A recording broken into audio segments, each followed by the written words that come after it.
Bom dia, tudo bem, gente?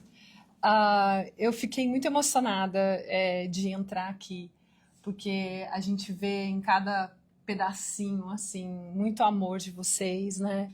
Um trabalho dedicado, suado, um início maravilhoso. Então, eu tenho certeza que muitas bênçãos estão para chegar na vida de vocês. Esse amor, ele realmente é contagiante, né? Então, antes de eu começar, eu peço humildemente que Jesus, Pai, Jesus, o nosso Pai, que eu seja humildemente o seu vaso, que eu possa trazer palavras que eu preciso ouvir, que os nossos amigos aqui presentes precisam ouvir, encarnados e desencarnados, para que possamos sair daqui melhores, mais felizes, com a sua certeza absoluta do seu amor infindável, e agradecer essa casa amiga que teve a alegria, a generosidade de convidar para que eu pudesse fazer esse estudo. Eu agradeço muito cada momento de estudo que eu tenho. Amém. Bom dia. Eu falo muito e mexo muito, tomara que eu não desmonte nada aqui, porque eu sou terrível, eu monto para lá e para cá, e aí eu tenho essa energia que às vezes eu tenho que controlar. Essa palestra ela veio de uma reflexão profunda com a minha filha, de 16 anos, e eu acho que é um tema que eu preciso muito ouvir, né? Porque nós temos várias formas de interpretar esse assunto, né? O medo de ser feliz, ele vem de uma coisa que é muito antiga, né, dentro de nós. E pode ser que eu poderia avaliar isso de diversas formas. Eu imagino isso como se fosse uma cebola. São várias maneiras de se compreender o medo de ser feliz, né? Só que hoje a gente vai trazer isso na luz de Joana de Ângeles, né? E também de Emmanuel. Então, o capítulo 5 do Evangelho fala bem-aventurados aflitos, né? A gente sabe que a gente vive num mundo de expiações e provas, que a gente corrige muitas das nossas ações, né? Muitas das nossas virtudes que ainda não foram desenvolvidas.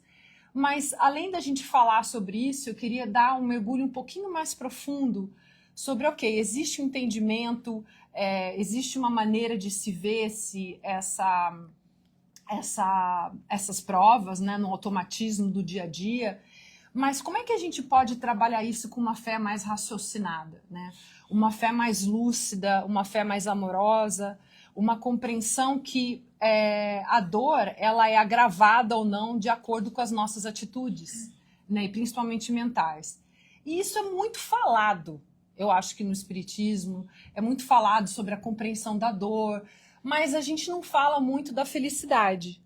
Muitas vezes a gente precisa também lembrar de como que é importante a nossa atitude para a gente ser feliz. Então, não é que nós não merecemos ser felizes, mas que existe muita coisa que ainda precisa ser trabalhada em nós para a gente chegar nessa consciência mais profunda, mais clara, né, do que a gente está fazendo aqui.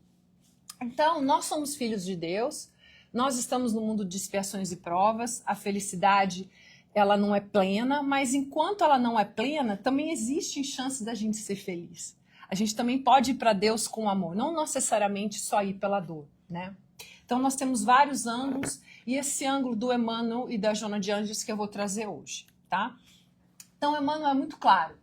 Ele diz assim, nesses dois livros, né? A felicidade, a felicidade ela não vai ser uma coisa contínua na Terra, né? A gente nunca vai conseguir eliminar a dor, as perdas e os desafios. A gente sabe disso, né? Quando uma coisa se inicia, outra se finda, começam outras provas, né?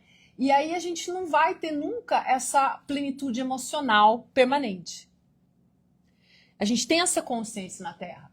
Então, o medo da felicidade, ele não pode ser combatido com a promessa de plenitude, mas com o entendimento de que a felicidade possível na Terra é uma paz de uma consciência a meio às lutas e não a ausência delas. Então, quando a gente pensa, a gente cria. Então, essas provas que a gente passa, a gente tem que ter uma consciência de um coração disciplinado, de uma mente disciplinada, de que nós vamos passar por certas coisas, né? Não haverá um barco que eu estava até comentando isso no Plenitude, né? O barco ele nunca vai ser completamente estável. Ele vai passar por ondas, ele vai passar por arrebentações, ele vai passar por momentos difíceis. Mas essa consciência tranquila, esse equilíbrio vem de uma disciplina, um coração que compreende as provas de uma maneira profunda, né? A resiliência espiritual vem dessa compreensão que sai dessa superfície da dor e enxerga a situação como um cristão, de que de repente o remédio é ruim, mas o doente precisa, né? Mas isso não é uma apologia ao sofrimento, é isso que eu quero mostrar, né? É diferente de você pensar, nós estamos aqui para sofrer. Muitas vezes a gente olha, principalmente na comunidade espírita, que uma pessoa está passando por uma dificuldade, você fala, mas sabe lá o que a pessoa fez, né? Isso é um julgamento, né? Começa já errado, mas também é uma forma muito limitada de enxergar os planos de Deus, né? O plano de Deus não é o sofrimento pelo sofrimento. O plano de Deus é a transformação, né? E a transformação ela tem que ser feita por uma clareza, né, de um coração que tem uma disciplina amorosa, de um relacionamento com Deus profundo. Então, o fato da gente não ter uma felicidade absoluta, né, ela não é um fracasso espiritual. O fato da gente estar passando por esses momentos de oscilação, de dor e sofrimento, que são duas coisas completamente diferentes, né, não se vê como se fosse um fracasso espiritual, mas um processo espiritual, né, onde você vai se confrontando, você vai melhorando, você vai questionando sua postura, você vai dando espaço cada vez, quando a dor diminui, os aprendizados vão chegando, né? Então, assim, a felicidade ela não vai ser perfeita no mundo, mas ela vai vir de uma maneira muito clara quando a gente tem a esperança e a serenidade em Deus. Só para avisar que o Má não tá doente, tá, gente? Isso é alergia pura.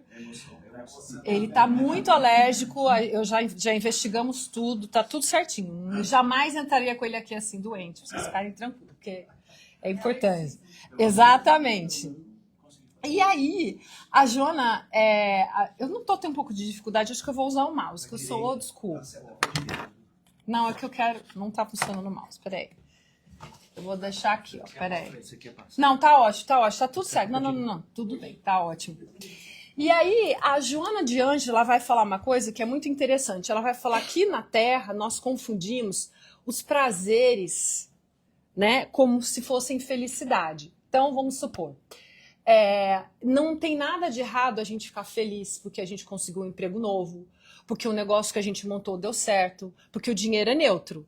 Inclusive, né, você abriu justamente falando, que eu acho incrível a espiritualidade, o texto tem tudo a ver com o nosso palestra, depois, né, é inacreditável, a gente combinou antes. Não, brincadeira, a gente não combinou. Mas, assim, o que acontece? A Joana ela vai falar dessa confusão que a gente tem dos prazeres emocionais, que a gente acha que a vida tem que ser aquela ilusão. Então, a gente está preparado para o churrasco do próximo final de semana, para a nossa viagem, para as coisas que devem acontecer, que são materiais, e aí a vida vem e bate pesado, né? E aí nós confundimos esse prazer absoluto, quase que infantil, de coisas emocionais, de princípio de prazer, de que tudo tá certo, tudo tá ótimo, e a gente esquece da paz que a gente encontra em Deus, né? Com esse relacionamento profundo, um relacionamento diário, construído em cima de reflexões, de ouvir a Deus o que Ele também tem para nos dizer, de senti-lo de uma maneira, uma espiritualidade com sentimento. Então, esse prazer, essa busca de prazer infinita, material, e essa distância de Deus e os desafios fazem com que a gente fique mais infeliz. Essa visão, né, muito clara que o Emmanuel nos mostra também. Mas ele também vai falar dos corações disciplinados, né, que compreendem aquilo não de uma forma masoquista, mas de uma forma adulta emocionalmente. Essa dificuldade vem para nos exercitar. Talvez a gente reclame da vida e a gente brigue com a vida, muitos de nós, incluindo a mim, porque a gente tem muita dificuldade de aceitação das outras pessoas. A gente quer mudar todo mundo. A gente tem uma lupa enorme para as pessoas e tem muito pequena para nós. Tanto é que você vê que as pessoas que vivem a partir do julgamento de outras pessoas, elas são muito infelizes. Elas estão muito ocupadas em vendo o que falta, o que está quebrado, o que é errado, né? E aí falta uma autopercepção muito profunda. E aí até o ditado comum diz, né? Você quer ter razão ou você quer ser feliz? Né? A gente quer porque quer ter razão, a gente quer porque quer colocar nossas opiniões em cima das pessoas, né? E diante da dor, isso é um mecanismo de evitar a transformação. Então, brigar com a vida que a gente tem também é uma infelicidade muito profunda, né? E eu gosto muito dos Salmos. Os Salmos é uma coisa que eu leio sempre, eu amo Salmos, eu acho muito bonito. Ele diz assim, alegrai-vos na esperança. Eu vou parar aqui. Por quê? Jesus é esperança. Jesus, quando eu preciso andar. Jesus, quando ele vinha para próximo, ele trazia alegria, ele trazia música, ele trazia o amor, aquele magnetismo. Por que as pessoas queriam correr e tocar nele? Porque era amor, o amor é alegria. Então a esperança é o quê? Esse é um momento transitório do nosso espírito. Né? O Evangelho fala da melancolia. O Evangelho segundo o Espiritismo não fala que nós vamos ter a melancolia. Por quê? Nós somos um espírito encarnado numa carne. Desculpa, um espírito que está num momento material, que sente falta de espíritos que deixou no plano espiritual, que não se lembra de amores, pessoas que nos amam, que torcem pelo nosso progresso, que hoje, eu estou muito arrepiada, a energia dessa casa é muito forte, olha isso, gente. Está arrepiada inteira. Então, assim, essa saudade, essa tristeza, né? Eu conheci uma senhora muito espiritualizada, ela dizia assim para mim, Bianca, a melancolia é a voz de Deus nos chamando, né? Porque nós não fomos feitos para amar um pai, uma mãe, um filho só. Nós somos feitos para amar tudo. Olha isso, o universo inteiro. Bilhões e bilhões de galáxias, nós somos trabalhadores do Cristo. Quem não é, só não acordou ainda. Né? Então, essa alegria da esperança, o que é esperança? É esse sentimento relacionado à fé, de que há uma imensidão de amor a nos esperando. Esse trabalho tem que vir de nós. Quando você não ama, você adoece. O coração parece que quer explodir, porque você confunde essa dor de contra o movimento que Deus quer para nós, como se fosse um problema ilusório de uma vida material. Quando, na verdade, é o seu amor pedindo para expandir, para viver em harmonia, para oferecer para aquelas pessoas que estavam na sua vida. Né? Então, assim, vou te dar um exemplo. Ontem eu estava numa feira, eu vi uma senhora que estava numa barquinha que ela não conseguia vender as coisas. Né? E eu já fui empreendedora e eu disse para ela, nossa, que coisa mais linda que você fez. Porque ninguém estava comprando. E eu estava ouvindo uma conversa com o marido dela. Ai, com uma Bianca caridosa. Não, não é isso. Eu fiz porque aquele amor que eu dei veio em dobro para mim, com aquele sorriso. Entendeu? Então, isso é óbvio que não são todos os dias que eu sou fofa assim, como vocês sabem, eu não sou docinho de coco, ninguém é aqui, mas esse movimento de trazer esse amor para a vida, de entender que Jesus era alegria também, né? Há um movimento de ir para Deus que não precisa ser aos pedaços e sofrimento. Né? Uma coisa é você entender o sofrimento, outra coisa é você fazer apologia a ele e se apegar a ele e transformar ele na sua consciência. Então, sede pacientes na tribulação, porque nós vamos ter tribulações. Não tem como, porque o Espírito precisa. Você, através das suas mazelas, vai criar tribulações para mim. E eu, através do meu docinho de coco, vou criar para você. Né? Como no seu flor que se cheira, e essa interação vai acontecer, e aí ele não é paciente, eu não sou eu sou orgulhosa. Então a gente vai interagindo na vida assim. É tão bonito porque essa interação vai transformando coisas que ele não tinha e que agora eu tenho, o que eu tenho ele não tem. Então nós estamos nessa construção muito bonita. Então perseverai na oração. Por que a oração? Porque a oração é um movimento para Deus. Eu estava conversando com uma pessoa, eu disse assim, uma pessoa de uma religião completamente diferente. Eu disse assim, nossa, eu vou fazer isso? Para mim isso é uma oração. E a pessoa me disse, primeiro de tudo a oração. Eu falei, opa, é verdade. Né? Às vezes a gente não sabe nem fazer oração. A gente fala, espíritos protetores, muito obrigado, vira um diálogo, vira uma palestra, e não está falando com Deus. Não está falando com Deus de uma maneira limpa, de uma maneira sem máscaras, de uma maneira real. Às vezes é preciso ficar em silêncio perto de Deus. Né? Esse movimento que eu acho de tirar Deus do altar e trazer ele para a nossa vida, ele tem que ser muito diário. E eu vou te explicar por quê, que eu vejo essa necessidade. Nós somos espíritas e às vezes a gente confunde um pouco as coisas. A gente acha que porque você é um espírito em evolução, que Deus é um espírito que está muito lá distante. Quem sou eu para falar comigo? Quem é eu para querer conversar com Deus? Porque Deus está ocupado com a criação do universo, porque os espíritos estão entre a gente, que os espíritos são amigos. Gente, o livro do Gênesis é claro. Ele diz o seguinte: quanto mais amor você tiver e sabedoria, que são as duas asas, né? Não só o amor, não só a sabedoria. Não adianta eu ficar aqui regurgitando o livro se eu não amo, certo? Então, quanto mais você une essas duas coisas, os espíritos perfeitos, mais evoluídos, né? Mais você vê o Pai. É como se um véu levantasse diante de nós. O livro do Gênesis explica isso pra gente. E nós estamos mais próximos de Deus.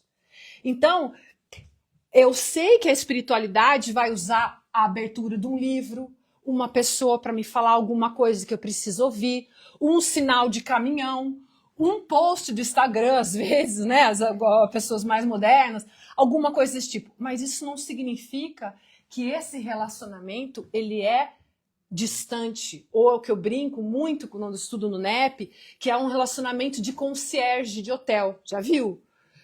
Você pode me dar uma escova de dente, mais um travesseiro? Tem um secador no quarto? E não há uma conversa com Deus humanizada, não há uma conversa com Deus íntima. Você tem que ter umas conversas doidas. Olha, como é que tá aqui minha vida? Olha, isso aqui, o que você acha disso? Eu pergunto até do colágeno que eu vou botar pro meu cachorro, às vezes, com Deus. Eu falei isso na outra palestra porque é verdade. Eu acho que você tem que ter esse relacionamento. A gente tem que ter esse relacionamento. Tirar essa figura abstrata que, às vezes, como se fosse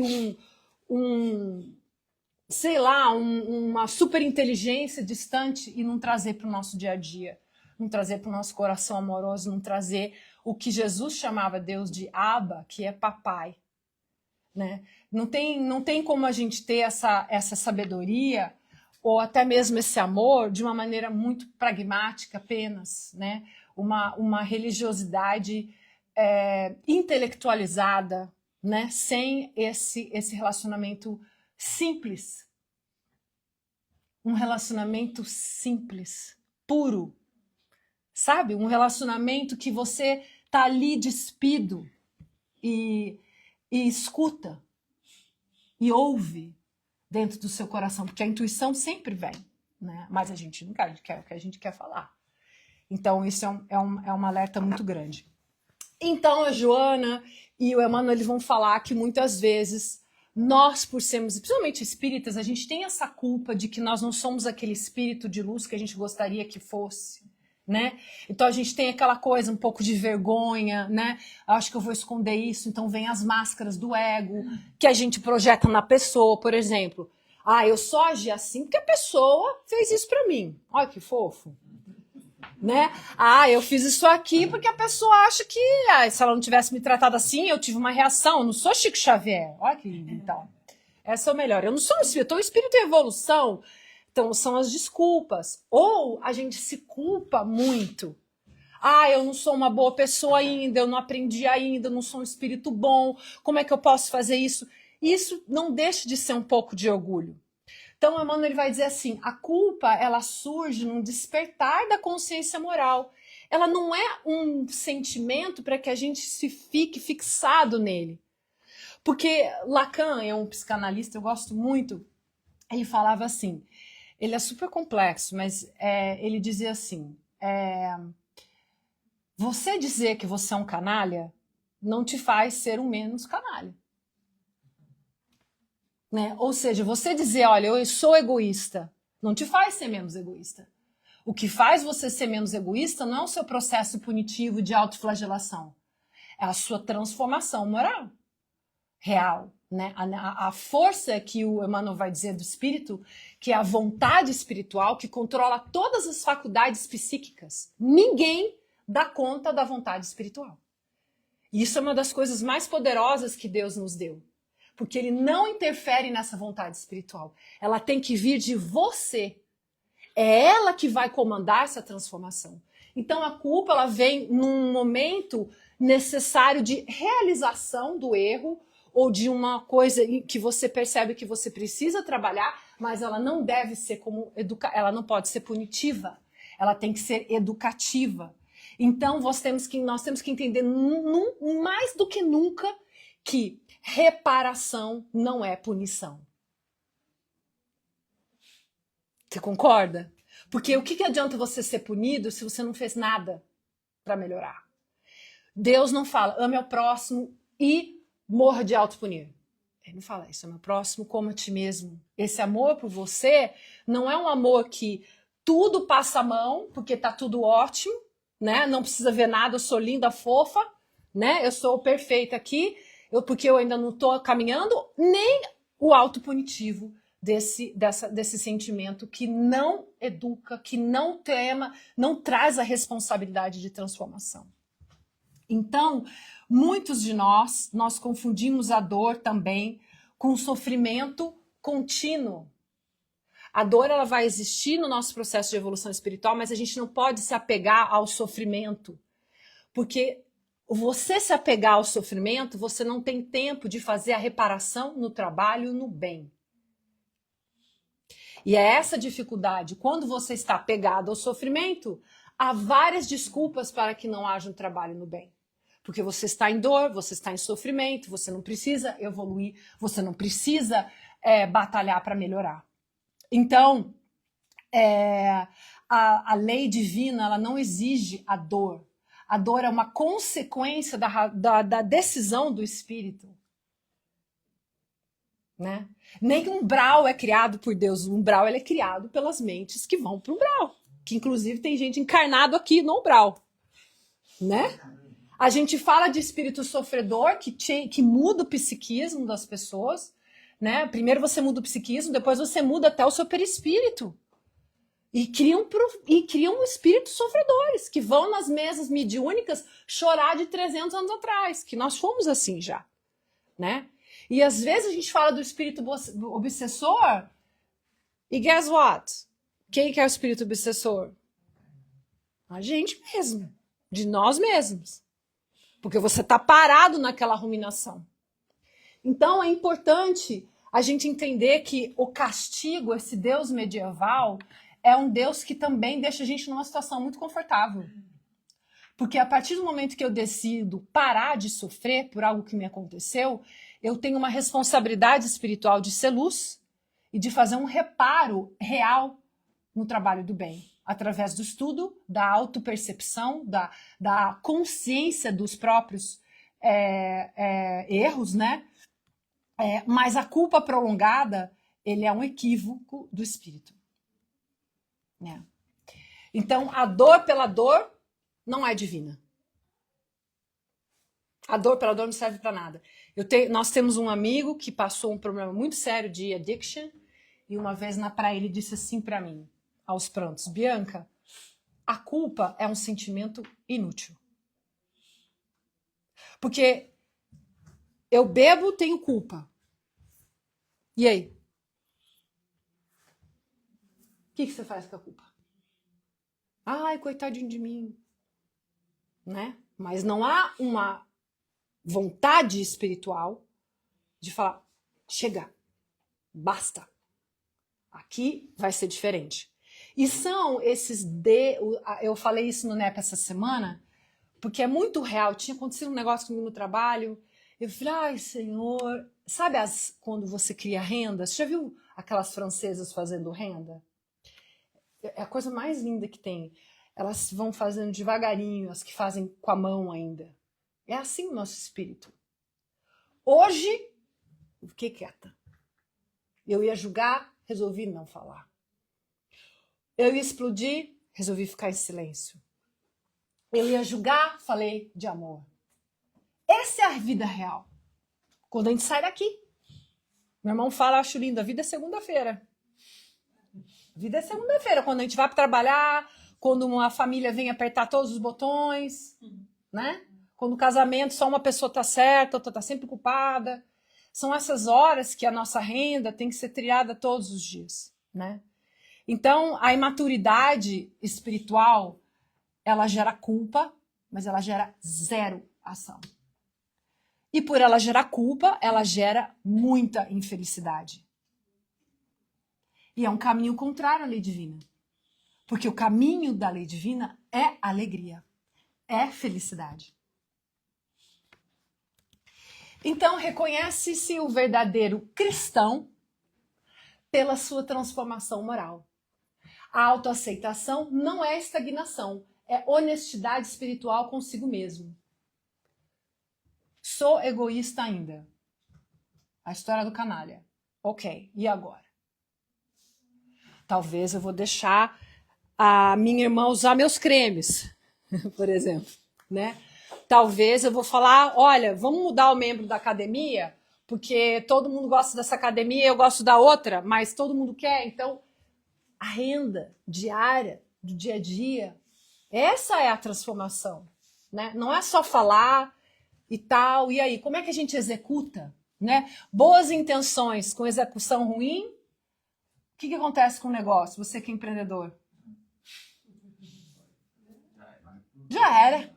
Vai para baixo. A execução tem que ser boa, né? Então, não há como ser feliz sem transformação. Não há como ser feliz sem buscar a Deus verdadeiramente. Não há como ser feliz sem estudo e trabalho no bem. Não há como ser feliz.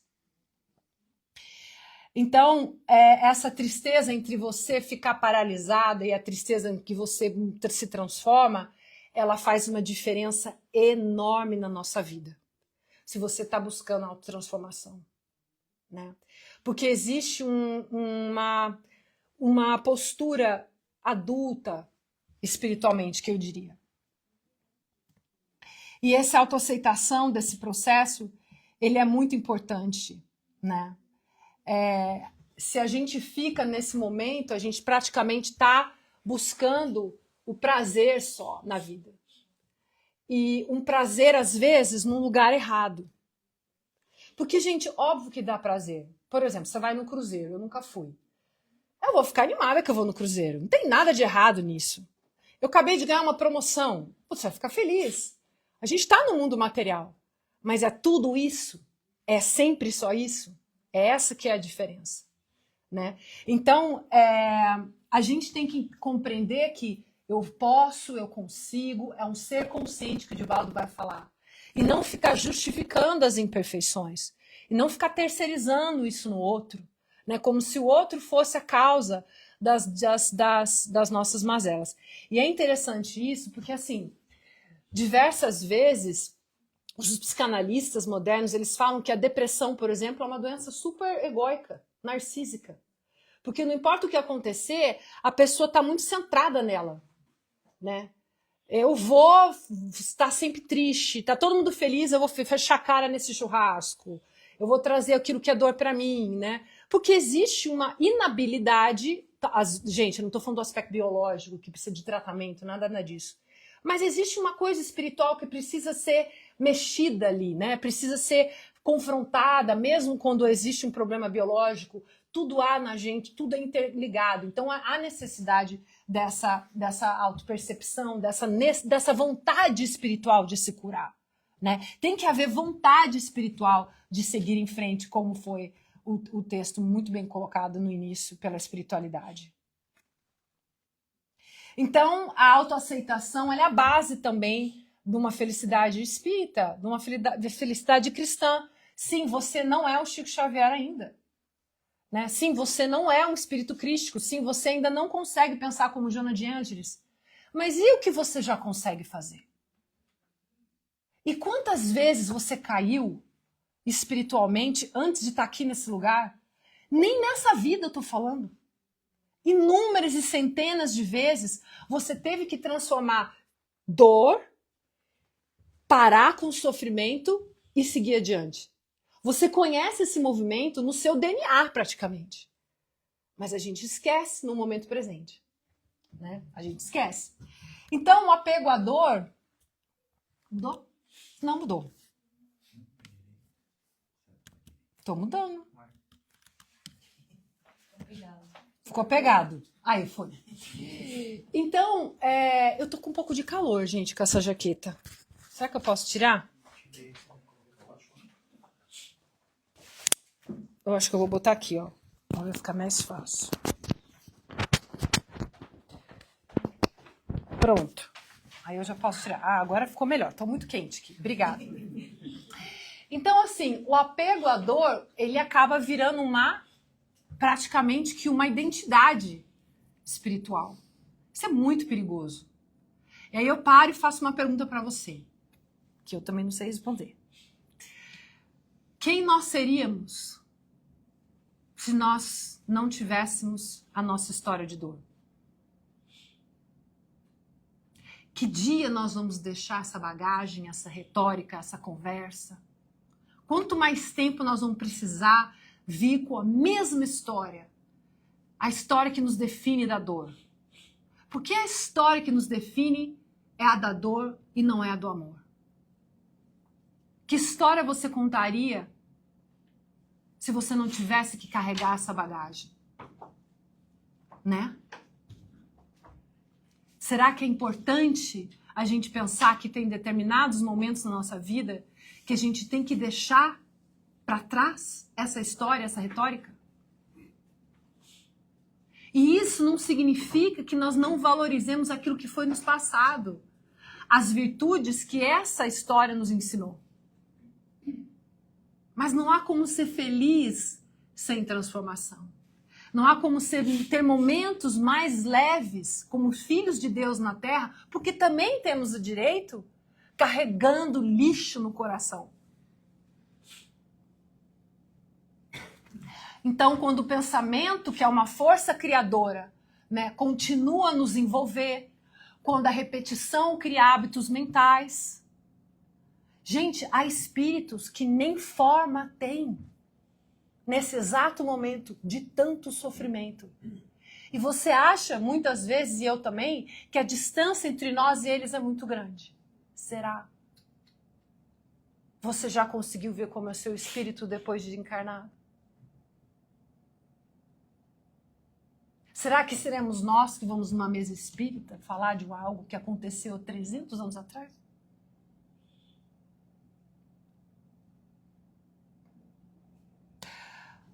Há uma necessidade exige um esforço consciente de mudança, de transformação de pensamentos, de sentimentos. E como que a gente faz isso? Através do trabalho no bem. Não tem como se curar se não for o trabalho no bem. Não tem como se curar se não tiver muito estudo. Não tem como se curar se não tiver autopercepção. Não tem como se curar ou mudar a nossa retórica se nós estamos apegados a quem a gente é com a dor. Falo isso de cadeira própria, sem vergonha nenhuma. Quando nós somos tristes ou problemáticos, tudo podemos. Não é? Porque afinal de contas eu não estou em equilíbrio. Mas quando a gente está bem, a gente tem responsabilidade diante das nossas alegrias. A gente pode ser luz, a gente pode iluminar, a gente pode ajudar, a gente tem mãos para trabalhar, nós temos consciência, nós temos inteligência. Então, a ruptura de padrões mentais antigos, né, quebra o hábito de sofrer. Quando você tem uma ruptura dos padrões mentais seu, você começa a ter menos sofrimento. Olha, isso aqui eu não vou mais pensar. Eu tô cansada dessa história. Eu não quero mais esse velório aqui, esse defunto na minha sala, que eu vou viver a minha vida inteira em torno falando daquilo ali. Chega! Chega! Isso não é ser feliz. Não é trair a justiça divina. Ser feliz não é trair a justiça divina. Seremos felizes por completo nesse mundo? Jamais. Não com tanto sofrimento, mas teremos momentos muito bons. Momentos muito bons de que só conhecemos quando a gente ama e quando a gente serve. Bem-aventurados os aflitos, porque serão consolados. O Evangelho fala, a Bíblia fala, não é? Mas o espírito é consolado quando ele compreende. Lembra de André Luiz? Lá no umbral, que a mãe ia visitar, ele estava em sofrimento, em agonia, mas um determinado momento chegou. Precisa ir para o umbral? Livre-arbítrio. Aliás, tem gente que já está no umbral aqui agora. Não aqui, dizendo na terra. Já está no umbral. A vontade do Espírito é soberana. Né? Então, libertar-se da dor requer um esforço consciente, pois implica abandonar antigos referenciais emocionais. A benevolência, o perdão das ofensas, a indulgência com as falhas alheias. Tudo isso é contrário ao momento primitivo que nós temos no nosso espírito. Muitas vezes a gente está pegado a esse sofrimento, essa dor, porque nos falta benevolência, porque nos falta indulgência, porque nos falta o perdão das ofensas, porque nos falta a humildade de olhar para nós mesmos e falar, será que eu fiz todo o bem que podia? Né? Sem culpa, sem comiseração, sem coitadinho de mim. Maturidade, né? Sem o vitimismo e sem o sadismo. Olha que maravilha. Né? Consciente. Daqui para diante, eu acho muito bonitinho que os americanos falam. Eles falam assim, put yourself together. Eu acho bonito isso, né? Você põe você junto de novo. Porque muitas vezes a gente se embaralha todos, fica tudo espalhado no chão. Voltamos. Quem que é? Para onde vamos? Um dia eu estava no Publix. E aí eu tava com uma agonia, assim, uma angústia. Aí eu olhei assim, nunca vou esquecer, era uma maionese. Eu falei, mas por quê? Eu vou ficar carregando isso até quando? Não quero mais. Chega. E foi assim. Vira a página. Nós fizemos isso nem sei quantas vezes. O choro pode durar uma noite, mas a alegria vem pela manhã. Eu acho maravilhoso esse salmo, gente. Pensa as pessoas que passam por doenças terríveis, por divórcios, por desertos que a gente não consegue imaginar. A alegria vem sempre pela manhã. Se existe uma mensagem que eu gostaria que você tivesse com você quando você saísse daqui, é do mergulho que nós estamos no amor de Deus. O quanto nós somos amados por Deus. O quanto nós não temos como imaginar a misericórdia de Deus. Eu falo isso, tenho vontade de chorar. Porque não, por mais que a gente tente imaginar o amor de Deus, a gente nunca vai conseguir mensurar. Porque Ele é o que sempre, sempre, sempre nos amou, vai nos amar. Ele diz, eu te conhecia no ventre da sua mãe. Olha que coisa linda. Os seus fios de cabelo estão contados. Eu estou à sua direita, estou à sua esquerda. A gente esquece desse amor, né? A gente simplesmente se distancia. Esquece dessa alegria que vem sempre pela manhã. Que nós vamos colher muito das nossas ações, infelizmente. Mas que não precisa ser sempre assim. Se transformar é muito bom. Evoluir, deixar as coisas para trás, viver em amor é muito bom. Eu acho que nós temos um momento de transformação desse mundo, de expiações e provas, que a gente precisa falar muito sobre isso.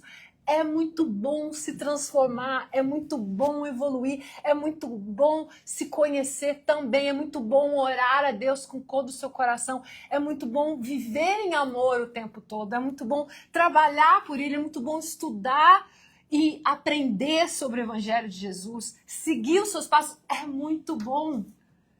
A cortina vai se levantando, você começa a ver uma vida de uma outra maneira, né? Os discípulos saíam, às vezes, até descalços, né?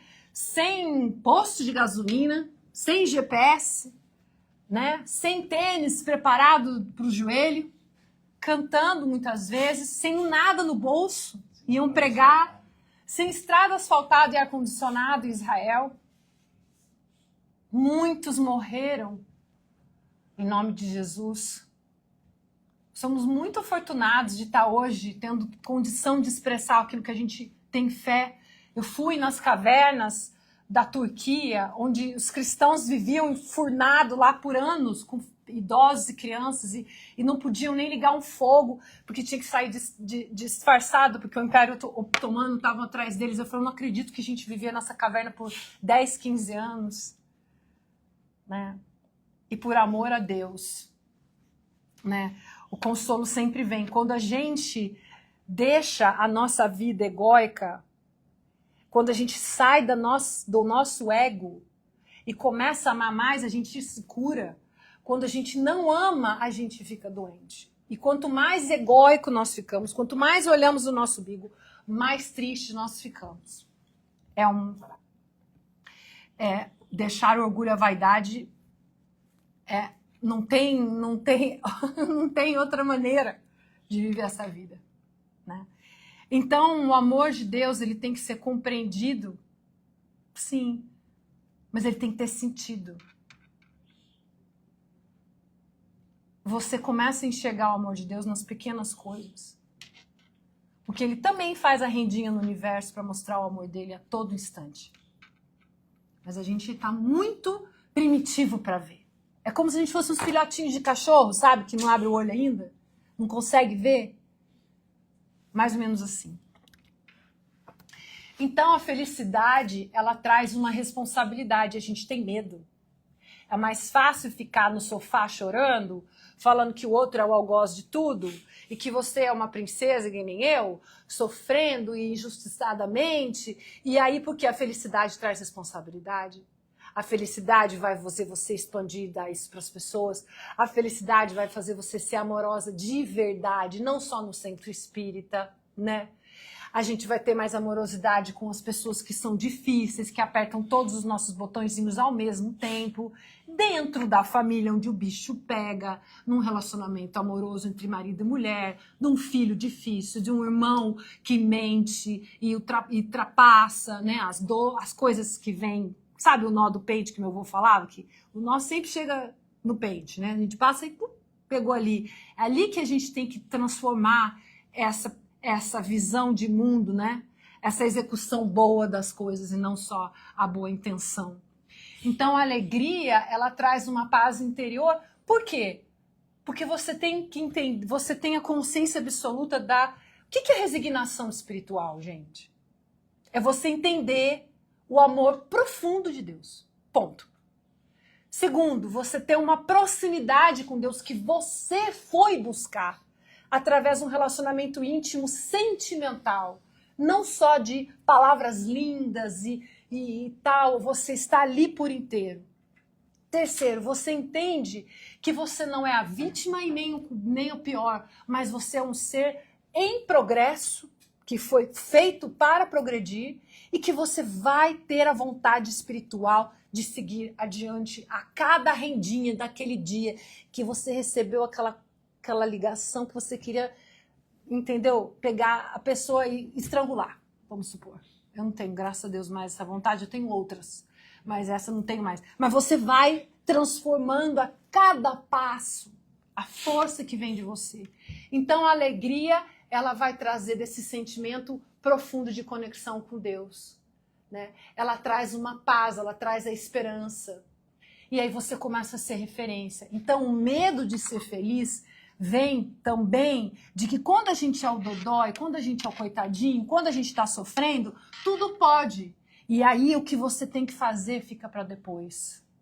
E para depois, e para depois, e para depois. Né? Então a alegria, ela tira nossas desculpas. Ela nos convida a ter uma vida mais coerente. Ela nos convida a ter um trabalho no bem. Ela também nos convida a fazer um estudo profundo de nós mesmos. Servir com lucidez e vontade. Né? Ter o descontrole também. A gente não tem o controle de tudo. Isso nos incomoda. Porque a fé também é descontrole. Eu vou fazer até aqui. Eu quero abrir esse lugar. Aposto que vocês passaram por isso. Mas até essa parede estar cinza aqui e eu estar sentada aqui,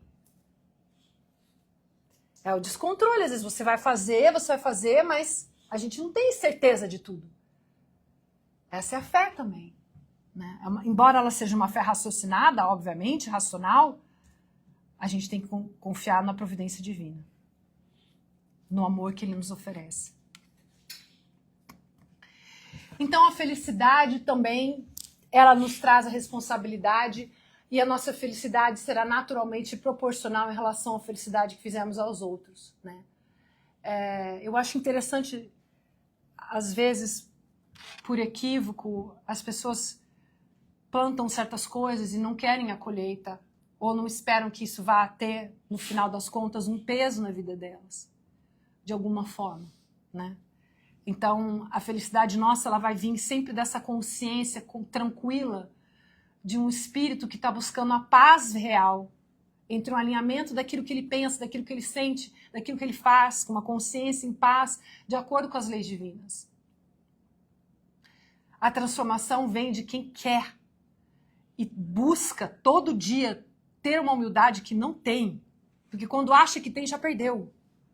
Porque é assim que funciona. Quando você acha que você é humilde, é porque você já perdeu a humildade ali. Né? Essa paz, essa alegria, ela vem da felicidade de uma consciência em paz. Eu fiz o bem que eu podia. Eu tentei, eu busquei. Tudo bem se você cair, você vai levantar, você vai continuar adiante. Porque você é amado. Porque Deus ama infinitamente, gente. Isso a gente não pode esquecer jamais. Porque se você tem a certeza do amor de Deus, por que temer? Hoje em dia parece que a gente vive com medo de tudo. Medo de doença, medo que o trabalho vai demitir, medo que o negócio não vai dar certo, medo que o filho vai acontecer aquilo, medo. A mídia, a televisão, as pessoas, a gente vive medo, apavorado. E o que é o medo? Falta de fé. Não há intimidade com concierge que só te dá escova de dente e travesseiro. Desculpa falar assim, mas às vezes a gente age assim.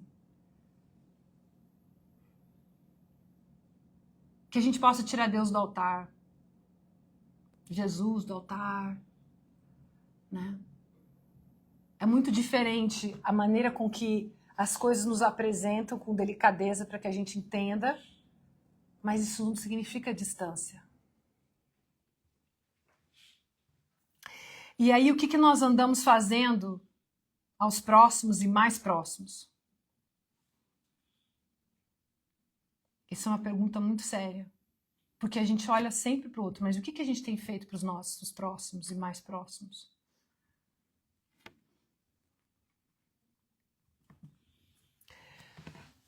O trabalho, ele é o tônico da alma, né? Essa é a verdadeira reparação.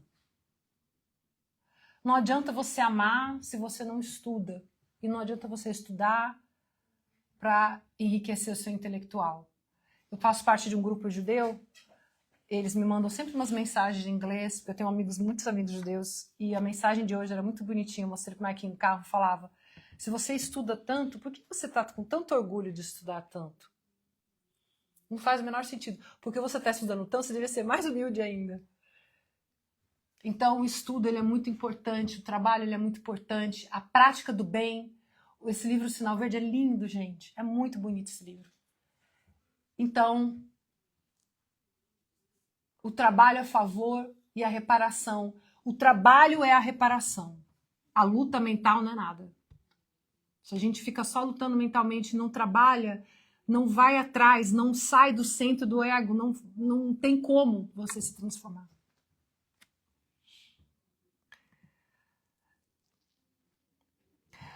O sofrimento, muitas vezes, ele é egóico. Eu falo isso com muito cuidado, porque é muito fácil falar, tem sofrimentos terríveis no mundo de hoje. São vários tipos de sofrimentos, mas alguns deles, a maioria deles, são desnecessários. Né? A dor é diferente do sofrimento. Você perdeu um filho, você vai falar que o sofrimento é desnecessário? Não tem como discutir com você. Porém, o apego a certas coisas com o tempo é diferente, né? Então, servir sempre para tirar o foco da ferida. Quando a gente está muito no foco da ferida, a gente vai ter muito medo de ser feliz, porque a gente está na posição ainda um pouco infantilizada do mundo espiritual. É duro falar isso, mas a alegria, ela aparece quando o eu diminui. E a gente não gosta disso. A gente faz milhões de coisas para a gente mesmo, para justificar. Quando o eu diminui, o amor se expande. Um dia, eu falo isso em várias palestras, porque eu acho que nada melhor do que um exemplo claro. Eu sofria muito, eu chorei 2 anos, todos os dias. E aí um dia eu estava lá no meu quarto, eu olhei no meu espelho e vi a seguinte mensagem para mim: tá trabalhando pouco, né? E eu tava. Continuo trabalhando pouco ainda. Então, que a gente saiba dar de si mesmo, que é um esforço diário, né? Eu acho linda essa parte do nosso lar. Diz assim: dá sempre, filho meu, sobretudo jamais esqueça dar de si mesmo em tolerância construtiva, em amor fraternal e divina compreensão. A prática do bem é exterior ao ensinamento e um apelo para que chegamos à prática do bem interior. Na paz que semeares encontrarás a colheita da paz que desejas. Né? Que a gente possa fazer com intenção e com amor. Não adianta a gente só fazer. Ah, eu fiz aquilo, fiz aquilo. Quanto amor você colocou naquilo? Às vezes o amor é fazer um café para uma pessoa de manhã, é ficar em silêncio, é atender um telefonema, é não responder. Nós não vamos ser avaliados pelas obras apenas, a gente vai avaliar pelo amor delas. Né? E isso é o mais delicado de tudo. Então que hoje a gente saia daqui, para finalizar, com a consciência do amor de Deus. Acima de tudo, a consciência do amor de Deus. O amparo espiritual que nós recebemos. Esse aconchego, esse abraço do Pai. Essa benevolência infinita. E essa consciência de que há necessidade de irmos para Ele por amor. E criarmos um relacionamento diário com Ele, honesto. Às vezes, em silêncio. Você não precisa ter sempre o que falar. Você não precisa estar sempre falando alguma coisa. Você pode só se silenciar. Ir aos pés do Pai. Né? Que a gente deixe o nosso ego, nossas dores, entendamos, acolhemos, mas que a gente tenha maturidade para seguir em frente, como a mensagem falou tão perfeitamente. Né? Porque quando a gente sai do ego, a dor diminui. E que a gente se permita ser feliz. E que não há felicidade sem transformação. Não adianta brigar com a vida. Tem que se transformar.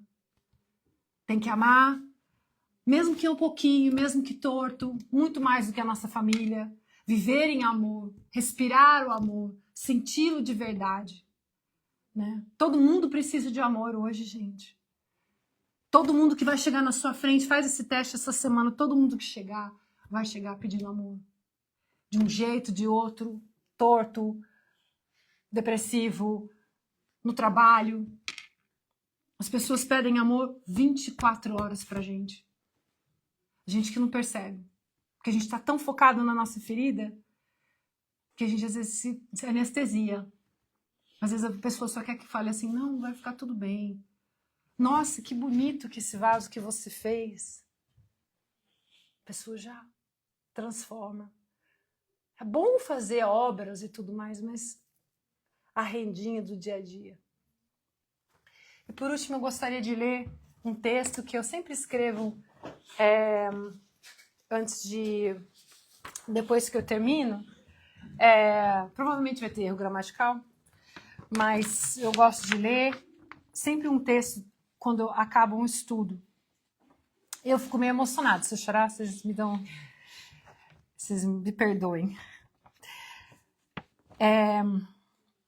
Diz assim, eu já começo a chorar.